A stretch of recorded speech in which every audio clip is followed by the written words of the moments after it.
যা হয়েছে সেটা খুব খারাপ হয়ে যা বলেন। আমি প্রীতির কাজ শুনিস সব, সেটা শুনেই তো আমি দেখা করতে ছুটে এলাম। সত্যি নিজের মেয়ের জীবনে এরকম খারাপ যদি কিছু ঘটে, তাহলে একজন বাপের মনের কি অবস্থা হতে পারে সেটা আমার থেকে ভালো আর কে জানে। তবে ভেঙে পড়বেন না, দেখেন যা হওয়ার তো হয়ে গিয়েছে।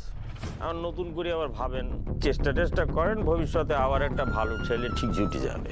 আরেকটা কথা, ভগবানের উপর বিশ্বাস হারাবেন না দিদি। যার জন্য আপনাদের এত বড় ক্ষতি হয়ে গেছে, যে এত বড় অ্যাক্সিডেন্টটা করেছে, তার শাস্তি ঠিক হবে। মানে আমি ধরেও নিচ্ছি যে হয়তো ইচ্ছাকৃতভাবে গাড়িটাকে ধাক্কা মারেনি, কিন্তু জানেন তো এই যে গাড়িটা ধাক্কা মেরেছে সে অ্যাক্সিডেন্টের পর এক মুহূর্ত ওখানে দাঁড়ায়নি।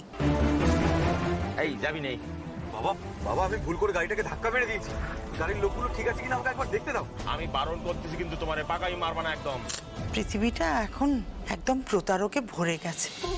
দুটো জলজ্যান্ত মানুষ চলে গেল, আর যে গাড়ি চালাচ্ছিল সে এক মুহূর্তে আমার মেয়ের জীবন একেবারে লন্ডভন্ড করে দিয়ে চলে গেল। কমলা, যা হবার তা তো হয়ে গেছে, সেই জন্য আক্ষেপ করে কি করবে বলো? জীবন তো কারোর জন্যই থেমে থাকে না। হ্যাঁ, তবে প্রলয়বাবু আপনি যে এ সময় আমাদের পাশে এসে দাঁড়িয়েছেন সেজন্য আমরা কৃতজ্ঞ। আমাদের নিয়ে মনে কোনো রাগ পুষে রাখবেন না, পারলে সব ভুলে যাবেন। না, ভুলে যাওয়া ছাড়া তো আর কোনো গতি দেখতে পাচ্ছি না। যতই হোক আমার মেয়ে তো আপনাদের সঙ্গে এই এক বাড়িতেই আছে নাকি?